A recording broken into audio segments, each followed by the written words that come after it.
Saudações, queridos irmãos. Iniciaremos as nossas atividades, como é de costume, como é de entendimento em toda a atividade espírita, com as nossas preces e radiações. Convidamos a todos que, nesse momento, na medida do seu possível, possam se conectar a esse momento tão importante a todos nós. Divino amigo e mestre Jesus, nosso amado benfeitor, fonte inesgotável de amor, farol luminoso das nossas vidas. É o teu amor incondicional que se expressa a todas as criaturas nos mais diversos segmentos da vida.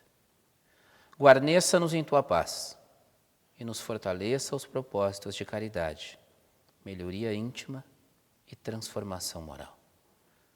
Banha-nos com os teus eflúvios balsamizantes e medicamentosos, favorecendo-nos a reposição dos fluidos necessários ao nosso refazimento e reequilíbrio orgânico. Permita, Mestre, que os bons espíritos em teu nome possam visitar o nosso ambiente doméstico, assistindo a todos que lá se encontram em suas reais necessidades, para que diante de tantas dificuldades enfrentadas possamos vencer o medo, a angústia e a perturbação, tornando os nossos lares um recanto de paz e harmonia. Magnetiza as nossas águas com as propriedades necessárias à desintoxicação dos nossos órgãos físicos e perispirituais. São chegados os tempos de renovação e transformação, Mestre. Ajuda-nos na mudança, que diante da lei de progresso que nos conduz de modo compulsório para seguirmos em frente, não nos deixe quedar, Senhor. Não te pedimos isenção de tudo aquilo que tivermos que passar, mas te pedimos força e coragem para seguirmos lutando contra as nossas imperfeições. Rogamos-te equilíbrio, discernimento a todos os nossos irmãos neste momento tão grave para toda a humanidade. Senhor, não nos permita indiferentes diante da dor de todos os nossos irmãos. Inspira-nos compaixão e vontade de servir em teu nome, para que tenhamos atitudes sinceras de solidariedade e não nos confortemos na condição de pedintes, mendigando benefícios sem trabalho edificante. Desperta em todos os líderes, governantes, representantes de grupos, comunidades e famílias, os sentimentos nobres de união e fraternidade, para que unam as suas forças, para que todos nós possamos unir as nossas forças, vibrações e pensamentos em favor da coletividade. Em seus propósitos sejam embasados na união e no amor. Peço-te, Senhor, pelos famintos do pão e do afeto, pelas necessidades de apoio médico e espiritual. Muitos irmãos se encontram em vias públicas, asilos, orfanatos, hospitais, penitenciárias e casas de tratamento a dependentes químicos. Para eles, te pedimos, Senhor, que tu possa auxiliá-los nas suas reais necessidades. Ah, Jesus, fazei com que estejamos receptivos neste momento para as orientações dos benfeitores que visitam os nossos lares e os nossos ambientes de trabalho e vida social a todo instante. Ajuda-nos para que o teu evangelho seja a nossa lembrança na educação e na condução dos nossos filhos, daqueles que estão sob nossa responsabilidade. Ensina-nos, Senhor, a sermos indulgentes para com todos sem exceção, mas principalmente com os nossos desafetos. Ajuda-nos a perdoar ofensas, diluindo mágoas e ressentimentos, para que cessem os confrontos que dão vazão, que dão origem a guerras intermináveis e que atravessam os séculos em processos seculares de ódio e perseguição. Após essa tormenta que todos nós estamos enfrentando, que reine a paz e a concórdia, o respeito mútuo e o amor nas relações de homem a homem, de povo a povo. Esta não é a primeira e não será a última pandemia que enfrentamos, Senhor. Vivemos a realidade da pandemia dos processos obsessivos graves e nós te imploramos que tu nos auxilie a perdoar incondicionalmente. Acolhe em teu regaço de luz, Senhor, a todos aqueles que desencarnaram nas mais diversas condições, para que tenham um despertar tranquilo e breve readaptação na pátria espiritual. Ampara a todos aqueles que sofrem pela partida dos seus entes queridos através do processo natural da morte física. Coragem a nós, que somos cativos da terra e ainda precisamos seguir em frente, mas que seja sem revolta. Dá esperança a todos aqueles que sofrem em todos os planos, Senhor. Que assim seja. Olá a todos. Nosso tema para hoje, que foi aí trazido pelo nosso departamento doutrinário, para que possamos fazer nossas reflexões, diz dos objetivos da fé. Então, nós iniciamos, sempre lembrando aos irmãos, que toda a exposição doutrinária, na devida acepção desse termo, né, expor a nossa doutrina, ela implica numa reflexão que é contínua, pois ela não se limita aos momentos em que nós vamos ter contato com esse conteúdo que nos é apresentado, mas ela deve se estender por todos os dias de nossas vidas. Então é comum que muitas vezes, num determinado dia, em diversos momentos, nós venhamos a refletir sobre diversas situações as quais nós estamos vivenciando ou as quais nos são apresentadas. E dentro disso estão as nossas reflexões. Então, por hora, nós vamos estar refletindo sobre os objetivos de se ter fé. Em outro momento, posteriormente, deveremos estar refletindo sobre a caridade, talvez. Em outro momento, talvez sobre o amor. Em algum outro momento, sobre Deus. Mas nós sempre estaremos refletindo. E é isso que se faz importante na vida daquele que se coloca como cristão, que se coloca como alguém que pretende lidar com suas próprias imperfeições, torná-las mais brandas, que seja, ou até mesmo eliminá-las com o tempo. Mas isso já entramos num outro campo, que é o campo da prática. Então, como toda exposição doutrinária já pressupõe, nós passamos pelo momento da reflexão, mas essa reflexão sem prática, ela não será nada. Isso nós aprendemos sempre em estudarmos a nossa doutrina querida. Então hoje, enquanto nós veremos quais são os objetivos da fé, nós podemos já ficar nos perguntando, já refletindo se nós temos fé. É muito fácil, é muito tranquilo quando nós somos questionados, tu tens fé? Que eu pare e diga, sim, eu tenho. Mas em que nível está essa fé? Essa fé, ela realmente resiste ao tempo? Ela resiste às adversidades, aos desequilíbrios, aos obstáculos que a vida me impõe, ou que eu imponho a mim mesmo, melhor dizendo, através da minha conduta, através dos meus pensamentos, das minhas palavras, dos meus atos? Essa fé resiste a isso tudo? Ou ela serve apenas como um artigo mesmo, como uma bengala, uma ferramenta, que faz com que eu me apoie nela, mas que ao mínimo desequilíbrio, ao mínimo descontinuar daquilo que eu tinha como um dia normal, ela também some ao mesmo tempo. Então ela não é fé. E se é, não é inabalável. E a fé inabalável, nós sabemos que é aquela que resiste a tudo, que atravessa a escuridão com sua própria luz, que não vê nenhum campo limitado, e sim vai sempre adiante.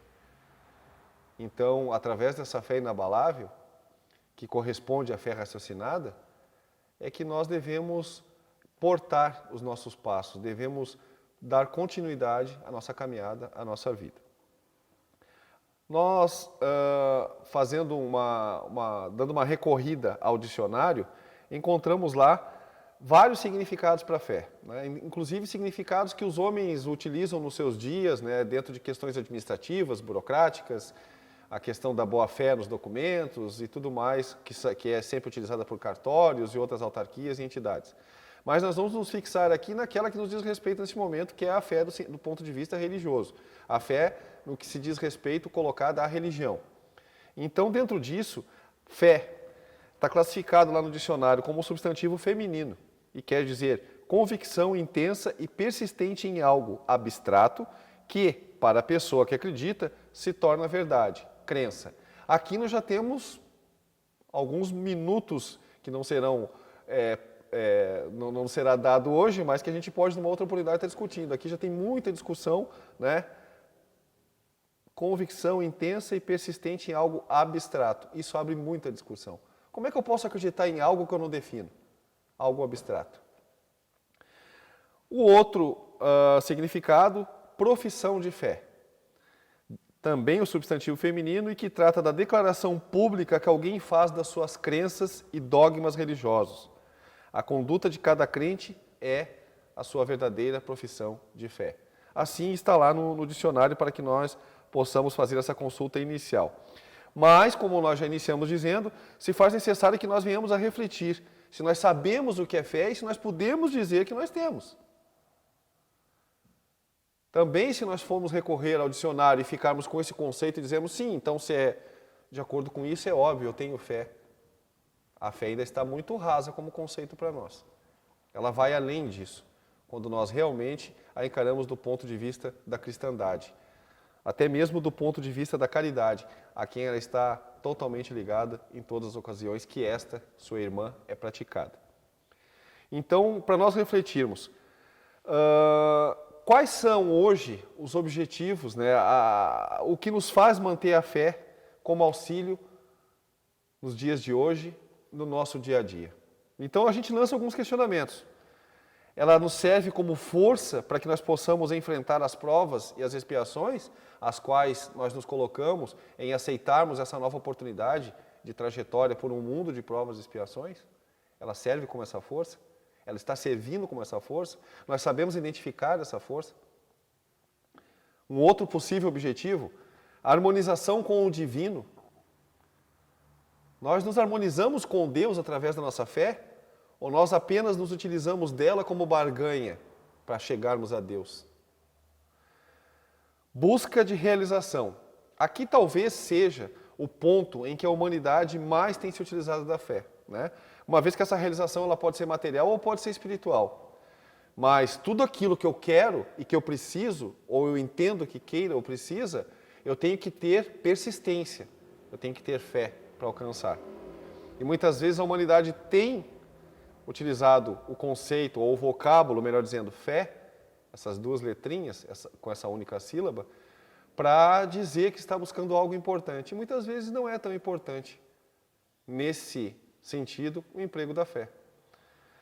Ou então eu me utilizo dela para me manter entre aqueles que esperam sorte melhor ao desencarnar, né? Ter fé por ter. Aqui entra mais uma vez a barganha com Deus. Vou fazer tudo certinho, vou fazer o melhor que eu posso, vou ajudar o meu próximo, mesmo que isso que eu esteja fazendo pelo meu próximo seja como aqueles que ficavam à beira do gasofilácio, diferente da viúva que foi lá e deu do que não tinha, né? Mas vou fazer, porque dessa forma agrado a Deus, dessa forma escapo de consequências piores ao deixar essa veste corpórea. Será? Então aí entram as reflexões sobre os objetivos que nos levam a ter fé. Nós estamos nos guiando por objetivos iguais, parecidos, semelhantes a estes, diferentes desses? Como nós estamos fazendo para balizar essa questão tão importante na nossa vida, que é a de ter fé? Buscando, então, uma das nossas fontes de consulta para hoje, que foi o Evangelho segundo o Espiritismo, capítulo 19, que fala da fé remove montanhas, no item 2, buscamos um pequeno trecho que nos demos a liberdade de ler algumas partes para os irmãos nesse momento. No sentido próprio, é certo que a confiança nas suas próprias forças torna o homem capaz de executar coisas materiais. Que não consegue fazer quem duvida de si. Aqui, porém, unicamente no sentido moral, se devem entender essas palavras. As montanhas que a fé desloca são as dificuldades, as resistências, a má vontade, em suma, com que se depara da parte dos homens, ainda quando se trate das melhores coisas. Então aqui se pressupõe que a nossa fé é verdadeira, é eficaz, é cada vez mais fortalecida quando nós nos utilizamos desta ferramenta para transpor as barreiras que se colocam entre nós e os objetivos que estão após essas barreiras.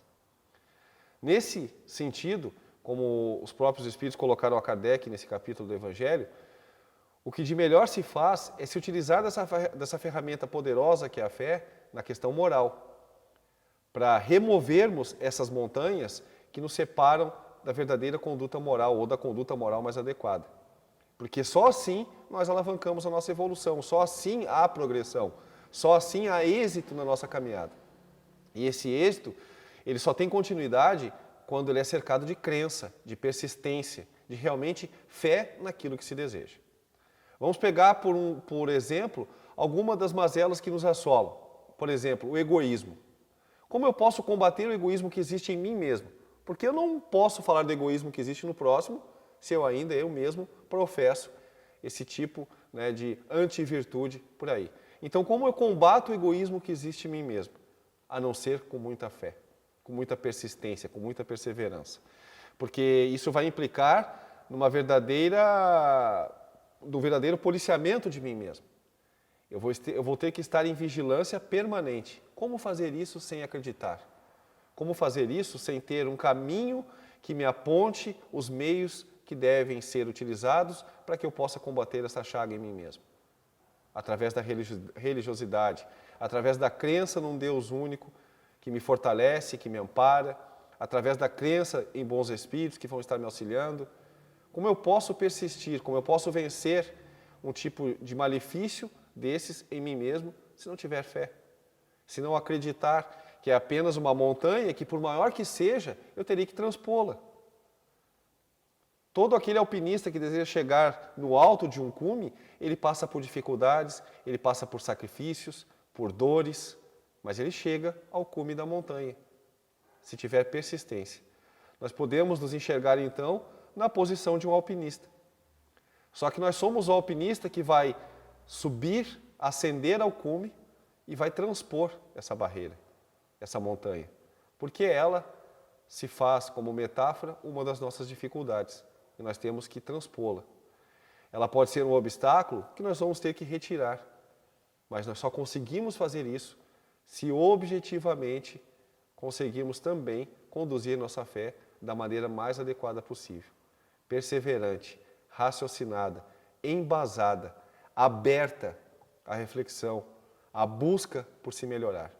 Nesse sentido também nós vamos encontrar aí aquilo que em outros momentos no próprio Evangelho já nos é citado, que é o conhece-te a ti mesmo. Como lidar com ferramentas tão boas quanto a fé, ou propriamente dita a própria fé, se eu não souber quem eu sou, se eu não conhecer aquilo que preciso mudar, ou se eu não entender aquilo que preciso fazer para mudar. Isso denota também persistência, isso denota perseverança. Isso exige de mim mais fé. E como o próprio Cristo sempre nos disse, né, desde que ela seja do tamanho de um grãozinho de mostarda, ela já realiza os seus efeitos. E nós precisamos realizar o quanto antes, fazer o quanto antes com que esses efeitos se tornem consequência na nossa vida. Dando continuidade aqui a esse pequeno trecho, os preconceitos da rotina, o interesse material, o próprio egoísmo, a cegueira do fanatismo e as paixões orgulhosas são outras tantas montanhas que barram o caminho a quem trabalha pelo progresso da humanidade. A fé robusta dá a perseverança, a energia e os recursos que fazem se vençam esses obstáculos. Assim, nas pequenas coisas ou nas grandes. Da fé vacilante resultam a incerteza, a hesitação de que se aproveitam os adversários que se tem de combater. Essa fé não procura os meios de vencer, porque não acredita que possa vencer. É triste, mas muitas vezes é a realidade que nós mesmos experimentamos. Quantas vezes nós não somos assolados por uma certa preguiça moral, por uma certa tibiez, por um certo cansaço que nos atinge a alma, mas que se reflete também, logicamente, posteriormente, no corpo físico. Quantas vezes nós pensamos num dia anterior, amanhã eu hei de acordar bem cedo.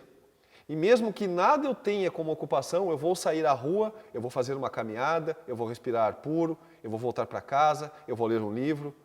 A gente vai dormir com essa vontade. E quantas vezes a gente acaba acordando no outro dia, depois do meio-dia? Quantas vezes nós deixamos para trás essa caminhada que nos faria bem ao corpo físico, que nos faria oxigenar a nossa mente? Quantas vezes nós eliminamos essa vontade de ler esta boa obra que nos traga bons conceitos, boas reflexões, porque nós tivemos preguiça? Ou porque nós realmente não acreditamos que aquilo poderia fazer diferença no nosso dia? Então, mais uma vez fica claro que depende apenas de uma pessoa para que tudo se realize? De nós mesmos.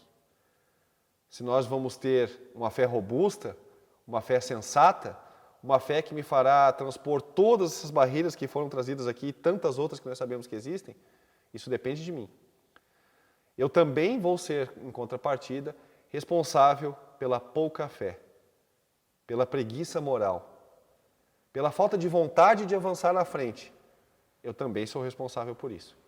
Mais uma vez, nos cerca aí o nosso livre-arbítrio, permitindo que nós façamos a escolha, permitindo que realmente nós venhamos pensar em quais são os objetivos que temos ao termos fé. Para que nos utilizaremos dessa ferramenta? Para progresso? Para alavancar nosso conhecimento? Para buscar dias melhores, moral e espiritualmente falando? Para auxiliar nos dias dos outros? Para buscar o nosso próximo em caridade? De forma verdadeira, de coração? Ou para simplesmente vivermos na inércia do mundo? Deixarmos que os anos se passem, que a morte do corpo chegue e ao retornar ao plano espiritual não tenhamos nada para trazer, para apresentar do que realmente nos propomos a realizar quando para cá viemos para esse estágio transitório. Dentro disso, nós queremos trazer apenas um pequeno exemplo e logo após um outro trecho que vem do Parnaso de Além-Túmulo, trazido aí pelo nosso querido Chico Xavier, com a instrução de vários espíritos, que é uma poesia muito bonita chamada Sinos. Mas antes disso, nós queríamos lembrar de alguns exemplos. No nosso próprio país, muitas das vezes, quando aqueles nossos irmãos que vivem, muitas vezes em estado de calamidade, principalmente no Nordeste brasileiro, onde a seca assola ainda em determinados pontos daquela região, muitas vezes as pessoas são entrevistadas. O porquê da falta d'água, como é que o senhor está vivendo, e essa choupana velha onde o senhor se esconde embaixo com a sua família, como é que o senhor resiste a isso tudo? Muitas vezes a primeira palavra que sai da boca dessas pessoas, mas que a gente sabe que não sai só da boca, que está vindo do coração, é Deus. Eles são categóricos em dizer e afirmar, Deus é que sabe. Deus vai me ajudar e um dia isso tudo melhora. Ali nós podemos denotar a sinceridade da fé. Daquele que sofre, que paga muitas vezes com o martírio do próprio corpo físico, mas que não desiste de Deus. Que não desiste de ter esperança em dias melhores. No caso desses irmãos, o dia em que a água brotará dos céus fará com que as suas lavouras cresçam, com que o alimento chegue à mesa de uma forma mais fácil, menos sacrificiosa. Eles não desistem. E eles sempre têm Deus nos seus lábios, mas Deus vindo do seu coração. Que sejam exemplos assim, que nos movimentem o dia a dia, que nos façam sair de nossas camas ao amanhecer e transcorrermos pelos caminhos que nos serão apresentados durante aquele dia, com fé, com perseverança, usando essa fé raciocinada que Cristo, que Kardec, que os bons espíritos nos entregaram já há tanto tempo, para que nós possamos assim vencer as barreiras. Agora, ao já encaminharmos o encerramento dessa nossa fala, nós trazemos a poesia Sinos, do autor Alfonso de Guimarães, que está lá em Parnaso de Além-Túmulo, do nosso querido Chico. Essa poesia ela nos diz assim: escuta ainda a voz dos campanários, entre aromas de rosas e açucenas, vozes de sinos pelos santuários, enchendo as grandes vastidões serenas. E seguindo outros seres solitários, retorno velhos quadros, velhas cenas, rezando as orações dos septenários, dos ofícios, dos terços, das novenas. A morte que nos salva não nos priva de ir ao pé de um sacrário abandonado, chorar como ainda faz a alma cativa. Os sinos dolorosos e plangentes, cantai como cantáveis no passado, dizendo a mesma fé que salva os crentes. Muito obrigado a todos. Obrigado a Deus pela oportunidade. Que assim seja.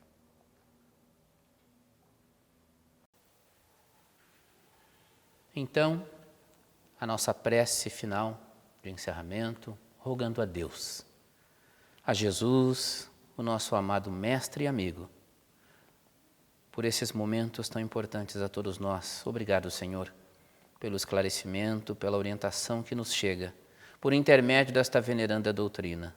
Que Tu possa nos envolver na Tua paz, no Teu amor, e que tua presença seja constante nos nossos lares e fora dele. Muita paz, que assim seja.